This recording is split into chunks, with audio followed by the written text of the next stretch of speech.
Jalen Hurts, transfer quarterback from Alabama to Oklahoma. He's a senior, and he has 8-1 odds. Personally, I don't really like Jalen Hurts, the player. I think he did a lot for Alabama. And his storyline as a college player, great. Coming in that game that Tua Tagovailoa got hurt and winning it for them when he got his position taken by Tua. I think that's a great storyline. I think we'll probably see a lot of documentaries or media sources talking about that in later years. But just as far as I know, Charlie's going to talk about the system of Oklahoma. I don't think his skills are set for the Oklahoma offense. Yeah, I'm glad you said that because I definitely wasn't going to talk about that. I love Jalen Hurts. Obviously, he's such a great team guy. I mean, you saw that all last year at Alabama, so nothing against the person, but Jalen Hurts has never been a passing quarterback. I mean, that's why Tua started over him, is because he lacked the passing ability to, lead Alabama. And in the Big 12, that's all we see is air raid offenses. I mean, Baker Mayfield did it for Oklahoma 2 years ago. Then Kyler Murray did it last year. Jalen Hurts everyone in the Big 12 is an air raid offense. They put up crazy amount of points. I don't see Jalen Hurts really doing that. Unless, Oklahoma can develop him then into a great passer, then maybe he has a chance. But I really don't see it just because they're probably going to expect him to do way too much passing the ball. Probably going to see a lot of turnovers from him and everything. So I would not pick Jalen Hurts to be one of my, Heisman finalists just for that reason. I don't think it's a great system for him, but I hope the best for him. I'm going to have to disagree. I definitely think Jalen Hurts should be one of these top Heisman candidates. Granted, the offense he's going to be playing in, but I believe he's a top QB in the nation. And your main job as a QB is to run the offense and throw the ball, air it out. And I think Jalen Hurts has that potential. The coaches will develop him, I believe, especially in this offseason. And the one thing Oklahoma has is, I believe, the number 2 receiver in the nation, CeeDee Lamb. I think he's just barely behind Jerry Jeudy. And I think that's really going to help Jalen Hurts, just being able to air it out to CeeDee Lamb. And I think he has the potential. Will he win the Heisman? I don't know. Will he actually do well in this offense? I don't know, but I definitely think the potential is there, and he can very well fit in this offense, especially and just do well. Right, I 100% agree with you on that. Goodness You know what, Charlie? Hear me out. Jalen Hurts at Alabama, one of the best quarterbacks that Alabama has ever had in his time when he was a full starter. And now he's transferring over to a team where literally 80% of their other offensive plays are passes.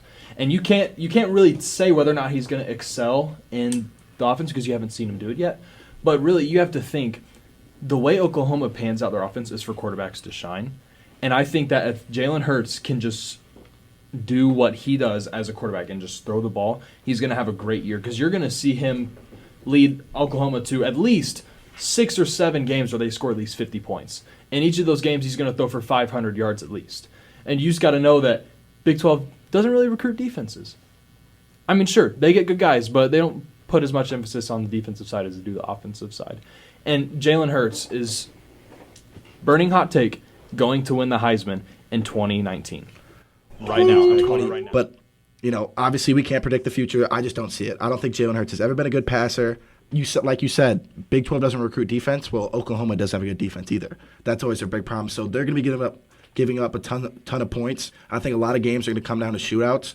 And even though Jalen Hurts is a really clutch guy, I don't think he's going to be able to keep up with, the other offenses that are in the Big 12 with how bad his defense is. So I'm gonna agree to disagree with you guys that I don't think Jalen Hurts will do too well in the Oklahoma system. So I'm glad this isn't a major podcast because that would definitely be clipped later on if I turned out to be wrong. So, all right. First off, wow, Emery, that's a pretty hot take here on the Speed Kill Squadcast. 500 yards. Watch it.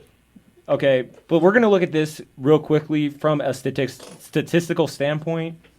Jalen Hurts passed for 2,700 yards in his freshman year at Alabama, and he passed for 2,000 yards in his sophomore campaign at Alabama. And he only had 240 attempts in his freshman year and 154 attempts in his sophomore season. Kyler Murray, when he won the Heisman, had 377 passing attempts and threw for over 4,100 yards. And Kyler Murray also ran for 1,000 yards. And I'm not saying that Jalen Hurts isn't a rusher because both of the years that he started for Alabama, he had 954 rushing yards and he had 855 rushing yards. But he's going to have to air the ball out more than he did at Alabama and almost by 150 more passing attempts, which is crazy to think about. But I do agree with you guys that CeeDee Lamb, really good wide receiver. Lincoln Riley does have a really big history of having transfer quarterbacks be really good for him. So we'll definitely see how this plays out in Jalen Hurts. I just want to say I think it's crazy with the odds that we see Adrian Martinez 8-1 odds, Justin Fields 8-1 odds, Jalen Hurts 8-1 odds, and all these dudes, besides Adrian Martinez who had a full year, not very established. I mean, higher than Jake Fromm, higher than Sam Ehlinger. I mean, higher than all these like Justin Herbert. So I think that's pretty crazy to say. All those guys would have higher odds of winning the Heisman. It really shows the hype that these guys have. I just want to say I think that's pretty crazy with the odd system. All right, so are we safe to say that we're ready to move on? Yeah, anyone? Yes, Okay. So we get to the two big dogs,